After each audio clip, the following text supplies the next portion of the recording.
Good morning friends, B Com sem 5 ની અંદર આપણે મેનેજમેન્ટ એકાઉન્ટ ચાલે છે. એની અંદર આપણે પરિવર્તનશીલ બજેટ સ્ટાર્ટ કર્યું હતું. બરાબર, અગાઉ આપણે 4-5 દાખલા ગણેલા છે. ગઈ વખતે આપણે ખર્ચાઓનું વર્ગીકરણ કેવી રીતે કરવાનું એ શીખ્યા હતા. આજે એ ટાઈપનો દાખલો છે પણ થોડો અલગ છે. તો દાખલા નંબર 14, અહીંયા આપણે દાખલા નંબર 14 ને રકમ લખી દીધી છે એટલે શું કે સમજાવતા ફાવે.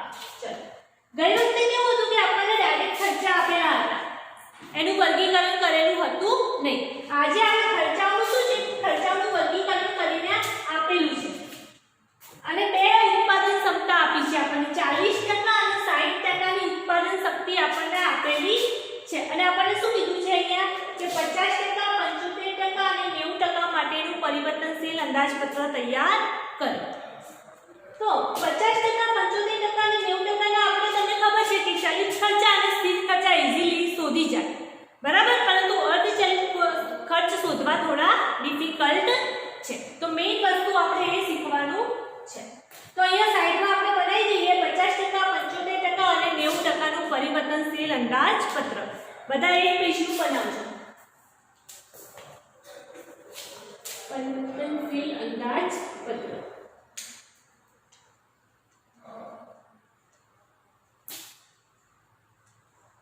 અહીંયા આપણે બે સપાટીની માહિતી આપી છે, 40% ની અને 60% ની. અને આપણે બનાવવાનું કોનું કીધું છે, 50%, 75% અને 90%. તો અહીંયા હેડિંગ આપી દો 50%, 75% અને 90%.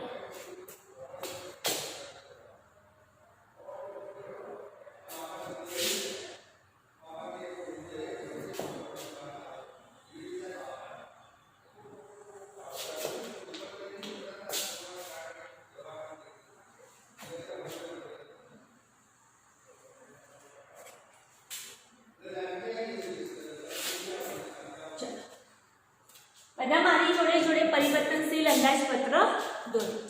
આપણને 3 સપાટીનું કીધું છે. ઉપર દેખો, આપણને ઉપર રકમમાં શું કીધું છે કે કારખાનાની વાર્ષિક ઉત્પાદન શક્તિ 40,000 એકમની છે. એટલે આપણને ટોટલ એકમો કેટલા આપ્યા છે, 40,000. વાર્ષિક ઉત્પાદન શક્તિ 40,000 એકમની છે એટલે કુલ 40,000 એકમની છે. 100% એ કેટલા છે, 40,000 એકમ. આપણને એવું કીધું વાર્ષિક ઉત્પાદન શક્તિ એટલે શું કે 100% એ 40,000 એકમ. તો લાઈનસર આપણે 50% એ 75% એ અને 90% એ શોધી દો. બરાબર, તો 40,000 ને તમે 50% કરી દો. આપણને વાર્ષિક 40,000 એકમ આપ્યા છે તો 50% ના કેટલા થશે, એટલે આપણે શું કરવાનું, 40,000 ના 50%, કુલ 40,000 એકમ છે. બાકી શું કીધું છે, 75%. જેટલા આપણે શોધવાના કીધા છે એટલી આપણે ટકાવારી કરી. 40,000 ના 50% કરો કેટલા આવશે,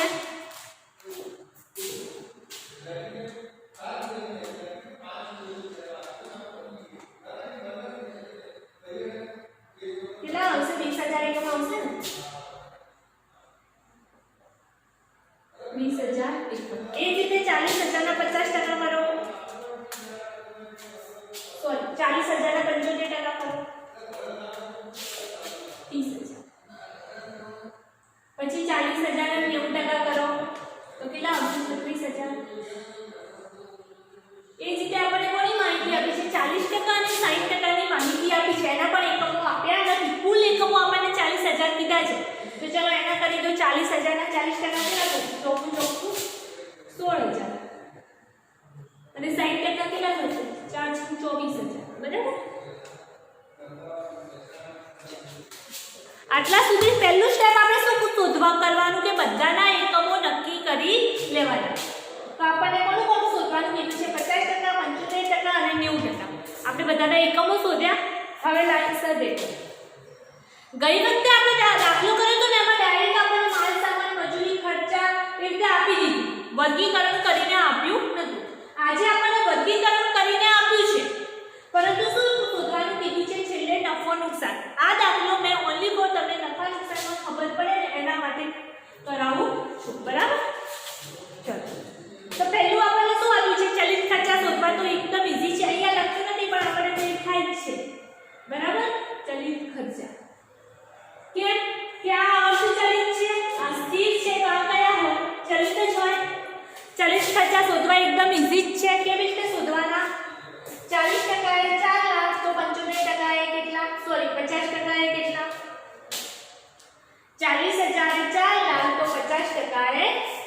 શોધી દો. ચલો હેડિંગ આપી દો પહેલા ચલિત ખર્ચા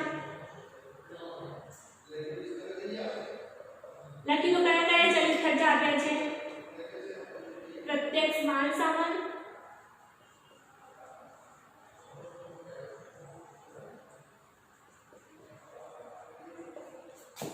પ્રત્યક્ષ મજૂરી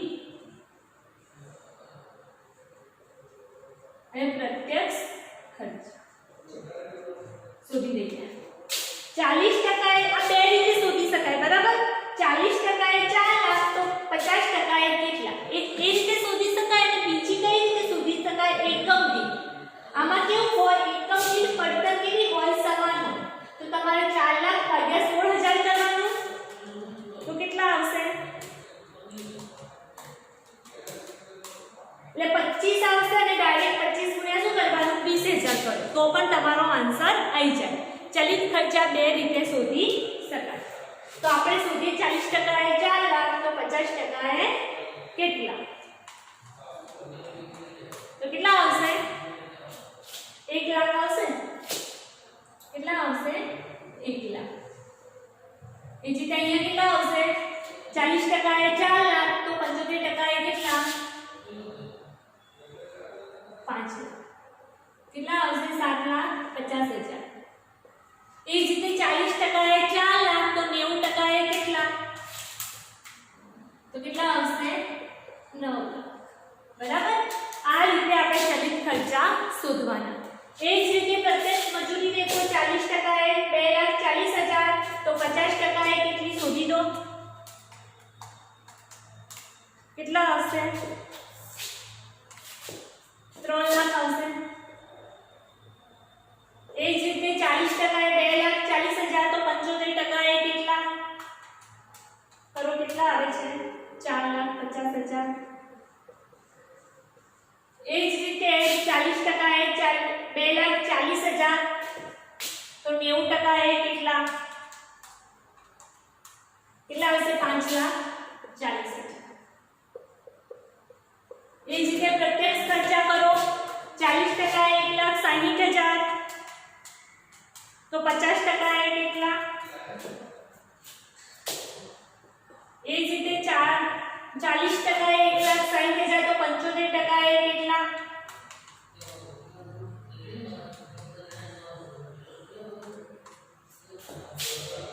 3 લાખ.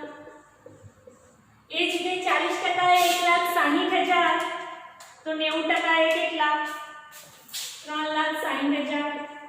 ચલિત ખર્ચા શોધવા એકદમ ઈઝી છે, બરાબર? 40% એ આટલા તો આપણને જે પણ શોધવાનું કીધું હોય એટલા ટકા એ કેટલા? બરાબર? ડાયરેક્ટ કેલ્સી ચલાવવાનું છે. હવે કુલ ચલિત ખર્ચાનું ટોટલ કરીએ. કુલ ચલિત ખર્ચાનું ટોટલ કરો. ત્યાં એ નામ આપી દો. કેટલા રૂપિયા? 5 ને 3 8 ને 2 10 લાખ. એ જ રીતે 7,50,000 ને 4,50,000 એટલે કેટલા થશે? 12 ને 3 15 લાખ.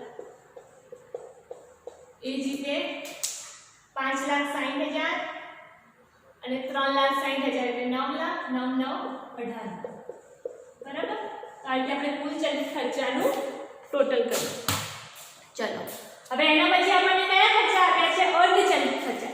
જે પણ છે દાખલામાં બસ આ જ છે કે અર્ધચલિત ખર્ચાનું વર્ગીકરણ કેવી રીતે કરવું.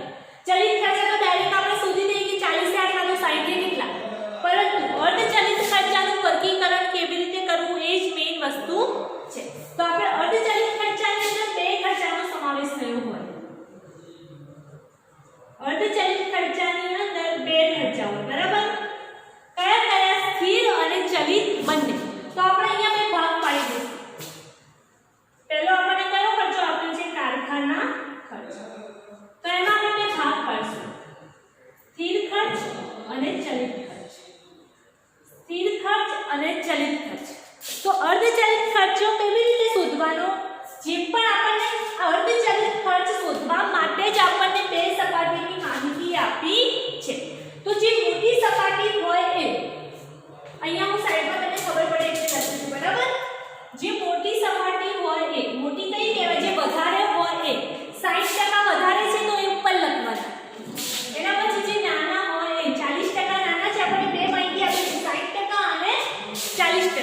વધારે છે આપણે ઉપર લખવાનું અને જે ઓછી છે આપણે નીચે લખવાનું. તો 60% એ આપણને કારખાના ખર્ચ કુલ આપ્યો છે. આ કુલ છે. આપણે એનું વર્ગીકરણ કરવાનું સ્થિર અને ચલિતની અંદર.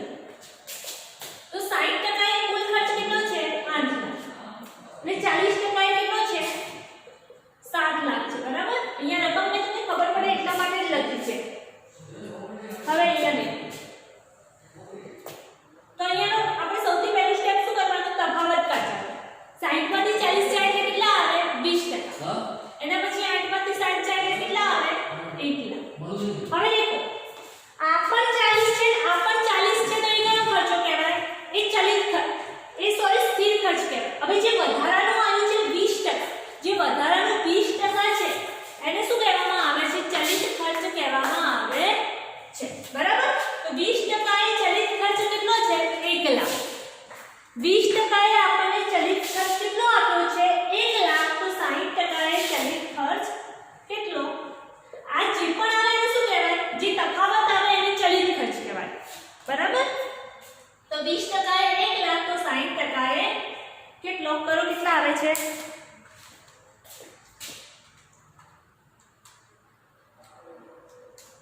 60 ગુણ્યા 1 લાખ ભાગ્યા 30. તો ટોટલ કેટલા આવે છે? 3 લાખ. 3 લાખ ને શું કહેવાય? ચલિત ખર્ચ કહેવાય. 20% એ ચલિત ખર્ચ 1 લાખ. તો 60% એ ચલિત ખર્ચ કેટલો આવે છે? 3 લાખ. હવે તમે દેખો 60% એ કુલ ખર્ચ આપણને કેટલો આપ્યો છે? 8 લાખ. 60% એ કુલ ખર્ચ આપણને કેટલો આપ્યો છે? 8 લાખ. હવે 8 લાખની અંદર તમારે 3 લાખ શું છે? ચલિત છે. 3 લાખ તમારું શું છે? ચલિત છે. તો બાકીના 8 માંથી 3 જાય તો કેટલા વધે? 5 લાખ. તો આ જે 5 લાખ છે, 5 લાખને શું કહેવાય? સ્થિર ખર્ચ કહેવાય. 5 લાખને શું કહેવાય? સ્થિર ખર્ચ કહેવાય. હવે આ સ્થિર ખર્ચ છે એ દરેક સપાટીએ શું રહેવાનો? સ્થિર જ રહેવાનો. એ પછી 50 એ પણ 5 રહેવાનો, 75 એ પણ 5 રહેવાનો અને 90 એ પણ શું રહેવાનો? 5 જ રહેવાનો છે. તો અહીંયા લખી દો 5 લાખ. આપણે 60% ના 5 લાખ મળ્યા સ્થિર ખર્ચ, પણ એ દરેક સપાટીએ કેવા રહેવાના? સ્થિર જ રહેવાના. ચલો, તો આ રીતે આપણે સ્થિર ખર્ચ શોધ્યો. હવે એનો આપણે ચલિત ખર્ચ કેવી રીતે શોધવાનો? એનો આપણે ચલિત ખર્ચ કેવી રીતે શોધવાનો? દેખો ચલિત ખર્ચ તો એકદમ ઈઝી જ છે. 60% એ આપણો ચલિત ખર્ચ કેટલો આવે? 3 લાખ. 60 એ 3 લાખ. તો 50 એ કેટલા? કરો કેટલા આવે છે? બરાબર? 60 એ 3 લાખ. તો 50 એ કેટલા? કરી દો કેટલા આવશે?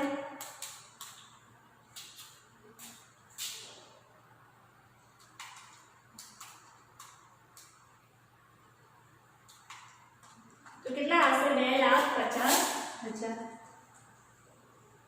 એ જ રીતે તમે 75% માટે કરી દો. 60 એ 3 લાખ. તો 75 એ કેટલા? તો કરો કેટલા આવે છે? 3,75,000. એ જ રીતે તમે 90% માટે કરો. 4,50,000. બરાબર? આ રીતે આપણે ચલિત ખર્ચ અને સ્થિર ખર્ચમાં વર્ગીકરણ કરવાનું છે. બરાબર?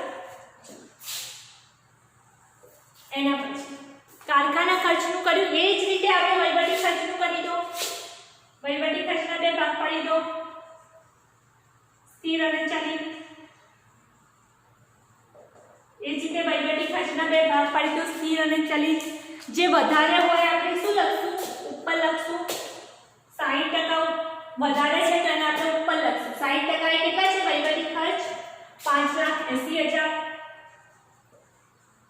જે ઓછા છે એને આપણે નીચે લખશું 40%. 40% એ કેટલા છે? 5,20,000. તો બાદબાકી કરો કેટલા આવશે? 60,000. આમાં કેટલી આવશે? 20%. તો આ 20 આને શું કહેવાય છે? બાદબાકી છે એને ચલિત ખર્ચ કહેવાય. મેં તમને કીધું. તો 40% એ 20% એ આપણો ચલિત ખર્ચ કેટલો આવ્યો? 60,000.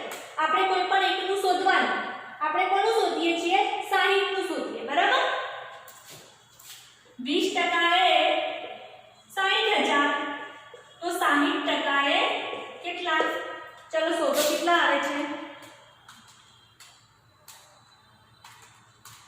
કેટલા આવશે 1,80,000. તો આ 1,80,000 ને શું કહેવાય? ચલિત ખર્ચ કહેવાય. 1,80,000 ને શું કહેવાય છે? ચલિત ખર્ચ કહેવાય છે. હવે એનો ટોટલ ખર્ચ દેખો. ટોટલ ખર્ચ કેટલો છે? 5,80,000 છે. ટોટલ ખર્ચ 60% માટે કેટલો છે? 5,80,000. બરાબર? એની અંદર 60% માટે તમારો ટોટલ ખર્ચ છે 5,80,000. હવે એનો આપણે હાલ જ શોધ્યું ચલિત ખર્ચ કેટલો આવે છે? 1,80,000. 1,80,000. તો 5,00,000 માંથી 5,80,000 માંથી 1,80,000 જશે તો કેટલા આવશે? 4,00,000. તો આ 4,00,000 ને શું કહેવાય? સ્થિર ખર્ચ. એ દરેક સપાટીએ કેવો રહેવાનો? સેમ રહેવાનો. ચલો શોધી 4,00,000 લખી દઈએ. એ જ રીતે હવે ચલિત ખર્ચા શોધી લઈએ. ચલિત ખર્ચા તો ઈઝી છે. 60% એ 1,80,000 તો 50% એ કેટલા? 60% એ 1,80,000 તો 50% એ કેટલા? કરો કેટલા આવે છે? 1,50,000. બરાબર? એ જ રીતે 60% એ 1,80,000 તો 75 એ કેટલા? કેટલા આવે? 2,25,000. એ જ રીતે 60% એ 1,80,000. 60% એ 1,80,000 તો 90% એ કેટલા? કેટલા હશે? 2,70,000. એ જ રીતે આપણે બે ચલિત ખર્ચાનું તો વર્ગીકરણ કરી લીધું. બરાબર? બે ખર્ચાનું આપણે વર્ગીકરણ કરી લીધું. હવે આપણે વેચાણ ખર્ચાનું વર્ગીકરણ કરો. આપણે વેચાણ ખર્ચાનું આ બે ખર્ચનું કર્યું એ જ રીતે. જે રીતે બે ખર્ચનું આપણે વર્ગીકરણ કર્યું છે એ રીતે. અહીંયા હેડિંગ આપી દો વેચાણ ખર્ચ. બે ભાગ પાડી દો સ્થિર અને ચલિત. સ્થિર અને ચલિત બે ભાગ પાડી દો. હવે અહીંયા દેખો. જે આપણે તમને કીધું જે મોટા હોય આપણે શું કરવાના? ઉપર લખવાના. જે વધારો એને આપણે શું કરવાનું? ઉપર લખવાનું. અને જે નાના છે એને નીચે લખવાના. 60% એ કેટલા છે? 3,20,000. 3,20,000.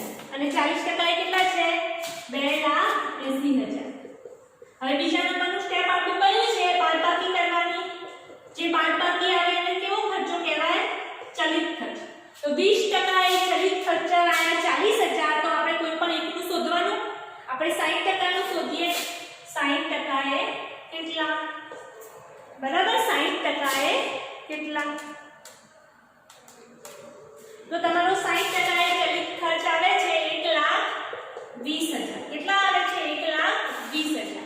હવે અહીંયા દેખો. 60% એ તમારો ચલિત ખર્ચ આવ્યો 1,20,000 અને 60% એ આપણને કુલ ખર્ચ આવ્યો છે 3,20,000. બરાબર? તો 3,20,000 માંથી આપણે 1,20,000 બાદ કરીએ તો કેટલા આવશે? 2,00,000. તો 2,00,000 ને શું કહેવાય? સ્થિર ખર્ચ કહેવાય. સ્થિર ખર્ચ એ શું થશે? દરેક સપાટીએ સેમ રહેશે. તો દરેક સપાટીએ લખી દો 2,00,000. એ પછી 50% હોય, 75% હોય કે 90% હોય, દરેક સપાટીએ કેવો લેવાનો? 2,00,000 લેવાનો. બરાબર? ચલો. તો સ્થિર ખર્ચ તો શોધાઈ ગયો. હવે ચલિત ખર્ચ તો ઈઝી જ છે. બરાબર? 60% એ ચલિત ખર્ચ કેટલો આવ્યો તો હાલ આપણે શોધ્યો તો 1,20,000. 60% એ 1,20,000 તો 50% એ કેટલો શોધો? ચલો 1,00,000. કેટલા આવે છે? 1,00,000 આવે છે. કેટલા આવે છે? 1,00,000. 60% એ 1,20,000 તો 50 એ કેટલા? બરાબર? એ જ રીતે 75 એ કેટલા? તો કેટલા આવશે? 1,50,000. એ જ રીતે 90 એ કેટલા? તો કેટલા આવશે? 1,80,000. તો આ રીતે આપણે અર્ધચલિત ખર્ચાનું વર્ગીકરણ કર્યું છે. બરાબર? કેમ કે અર્ધચલિત ખર્ચાનું કરવી છે. ચલિત ખર્ચા સ્થિર ખર્ચા શોધવા ઈઝી છે, પણ અર્ધચલિત ખર્ચા શોધવા થોડા ડિફિકલ્ટ છે. ચલો, અર્ધચલિત ખર્ચા પતી ગયા. હવે એનું ટોટલ કરી લો. કુલ અર્ધચલિત ખર્ચ અહીંયા બી નામ આપી દો. બરાબર, અહીંયા આપણે એ નામ આપ્યું તો 40 માં ટોટલ કરી દો. ચલો, પહેલા કેટલા છે? 5 લાખ, પછી 2,50,000, 4 લાખ, 1,50,000, 1,50,000 એના પછી 2 લાખ પ્લસ 1 લાખ. કેટલા આવશે? 16 લાખ. એ જ રીતે 75% નું ટોટલ કરો. અહીંયા લીટી કરી દઈએ એટલે બે ભેગું ના થાય. 75% માટે પહેલા કેટલા આવ્યા છે? 5 લાખ, પછી 3,75,000, એના પછી 4 લાખ, 2,25,000, એના પછી 2 લાખ, પછી 1,50,000. ટોટલ કેટલું થશે? 18,50,000. 18,50,000. ચલો, એના પછી 90% નું ટોટલ કરો. પહેલા આપણને કેટલા આવ્યા છે? 5 લાખ, એના પછી 4,50,000, એના પછી છે 4 લાખ, એના પછી છે 2,70,000, 5 લાખ, પછી 4,50,000, પછી 4 લાખ, એના પછી 2,70,000, એના પછી છે 2 લાખ, એના પછી છે 1,80,000. ટોટલ કેટલું થશે તમારું? 20 લાખ તમારું ટોટલ થશે. બરાબર, અહીંયા હેડિંગ આપી 20 લાખ. અહીંયા લીટી તો લીધે એટલે બધા ખર્ચા ભેગા ના થાય. બરાબર, હવે અહીંયા આગળ દેખો. આગળ શું આપ્યું છે આપણને? હવે આપણે અહીંયા આપણને ચલિત ખર્ચા, અર્ધચલિત ખર્ચા અને પછી ડાયરેક્ટ સ્થિર ખર્ચા આપી દીધા છે. એની અંદર બીજા કોઈ ભાગ પાડેલા નથી. તો સ્થિર ખર્ચા તો દરેક સપાટીએ સેમ જ રહેવાના. તો લખી દો દરેક સપાટીએ કુલ સ્થિર ખર્ચા 6 લાખ.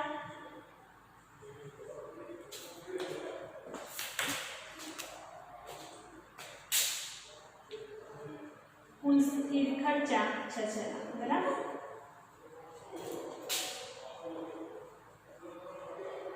તો અહીંયા તો ડાયરેક્ટ સી નામ જ આપી દઈએ, અલગ પાડવાની જરૂર નથી.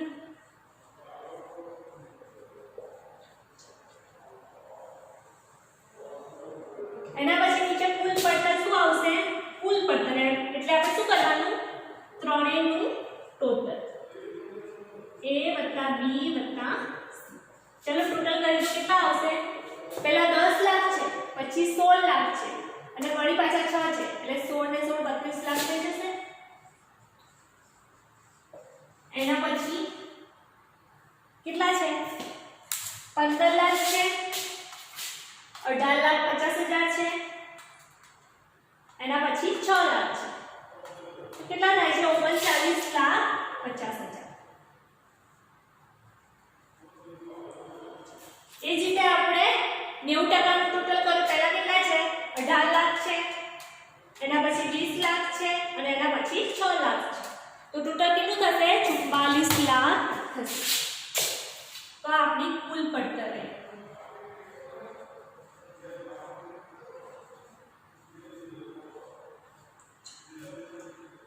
હવે અહીંયા જે મેં શીખવાનું છે એ હવે આવ્યું. બરાબર,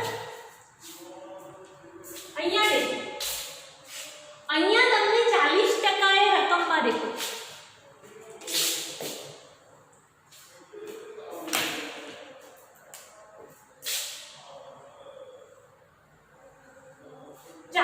આપણને દાખલામાં નીચે શું કીધું છે કે નફો નુકસાન શોધો એવું કીધું છે. બરાબર, નફો નુકસાન શોધો એવું કીધું છે. અહીંયા 40% તમને 1 લાખ નુકસાન કીધું છે. 40% એ તમારું 1 લાખ નુકસાન થાય છે, અને 60% એ તમારે 7 લાખ નફો થાય છે. 60% એ તમારે શું થાય છે? 7 લાખ નફો થાય છે. તો આપણે કેવી રીતે શોધશું? બરાબર, કેવી રીતે શોધશું? કોઈ કહેશે મને? હું અહીંયા પૂછી દઉં છું. બરાબર, એટલે આપણે થોડી જગ્યા પડશે. અહીંયા હું નીચે ડાયરેક્ટ શોધું છું. હવે અહીંયા દેખો. અહીંયા આપણને વેચાણ આપ્યું તો આપણે નફો શોધી શકીએ. નથી આપણને વેચાણ આપ્યું, નથી આપણને આ ત્રણેયનો નફો આપ્યો,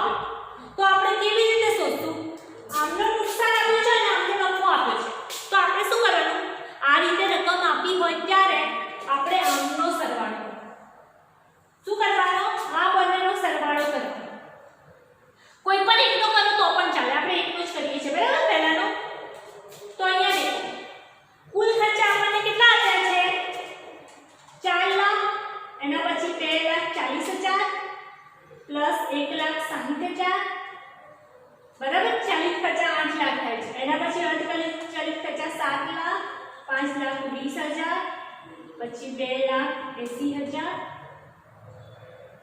એના પછી 6 લાખ. તો ટોટલ અહીંયા તમારું કેટલું થાય છે? 29 લાખ થાય છે. કુલ પડતર અહીંયા તમને કેટલી મળે છે? આને શું કહેવાય? આ ત્રણ બધાનો આપણે સરવાળો કરીએ તો એને શું કહેવાય? કુલ પડતર કહેવાય. શું કહેવાય? કુલ પડતર. તો આની કુલ પડતર કેટલી થાય છે? 29 લાખ. કુલ પડતર 40% ની 29 લાખ થાય છે. હવે અહીંયા તમને નુકસાન આપ્યું છે. નુકસાન આપ્યું હોય તો 1 લાખ કુલ પડતરમાંથી શું થાય? બાદ થાય. તમે કુલ પડતરમાંથી નફો યા નુકસાન બાદ કરો તો તમને શું મળે છે? વેચાણ મળે છે. શું મળે છે? વેચાણ. બરાબર. શું મળશે? વેચાણ. તો તમે આ તો નુકસાન છે. 29 લાખમાંથી 1 લાખ બાદ કરો તો શું આવશે? 28 લાખ. તો 40% એ આપણું વેચાણ કેટલું આવ્યું? 28 લાખ. 40% એ આપણું વેચાણ કેટલું આવ્યું? 28 લાખ આવ્યું. તો એ જ રીતે આપણે શું કરવાનું? 50% એ વેચાણ કેટલું, 75% એ કેટલું અને 90% એ કેટલું એવું આપણે શોધવાનું છે. 40% એ વેચાણ કેટલું આવ્યું? 28 લાખ. તો 50% એ કેટલું? ચલો શોધો. તો આપણને એના ઉપરથી ખબર પડશે કે આપણે નફો થાય છે કે નુકસાન, કેમ કે આપણા જોડે પડતર તો છે જ.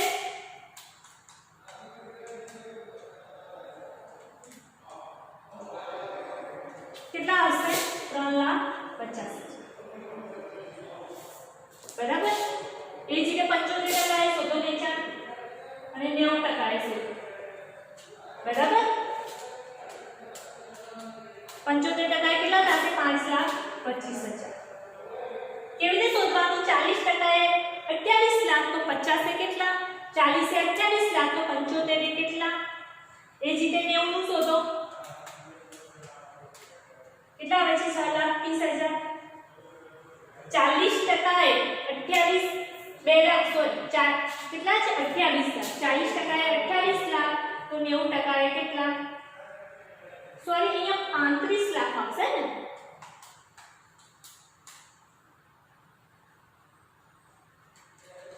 અહીંયા 29 લાખ તો 1 લાખ બાદ થાય એટલે 28 લાખ આવી ગયું. એટલે અહીંયા 35 લાખ આવશે ને.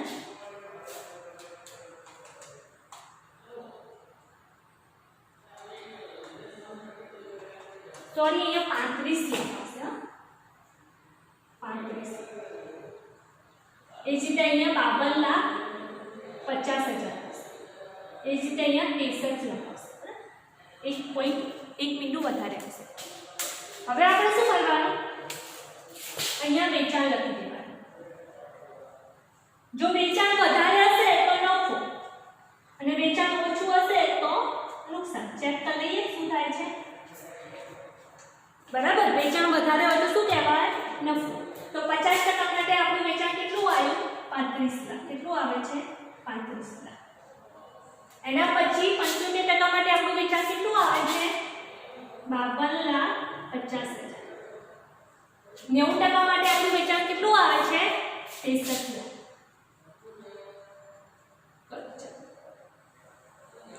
બાદબાકી કેટલો નફો યા નુકસાન આવે છે. હવે અહીંયા દેખો, પહેલામાં આપણે કેવું છે? વેચાણ વધારે છે, પડતર ઓછી છે. વેચાણ વધારે હોય તો એને શું કહેવાય? નફો.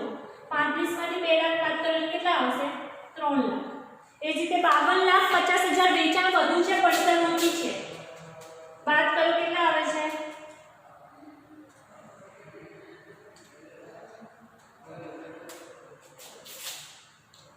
કેટલું આવે છે? 13 લાખ.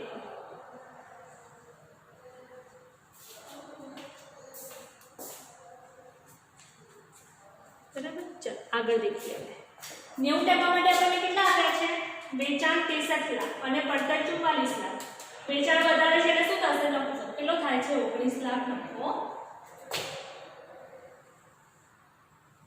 આ ખર્ચાનું વર્ગીકરણ આપણે ગઈ વખતે શીખ્યા, પરંતુ આ રીતે નફો નુકસાન શોધતા શીખ્યા નતા. એ નવું હતું. બરાબર. ચલો બધાએ આ દાખલો કરવાનો છે. કોઈને પણ કોઈ પ્રશ્ન હોય તો પૂછી શકો છો. બરાબર. ચલો ઓકે, થેન્ક યુ.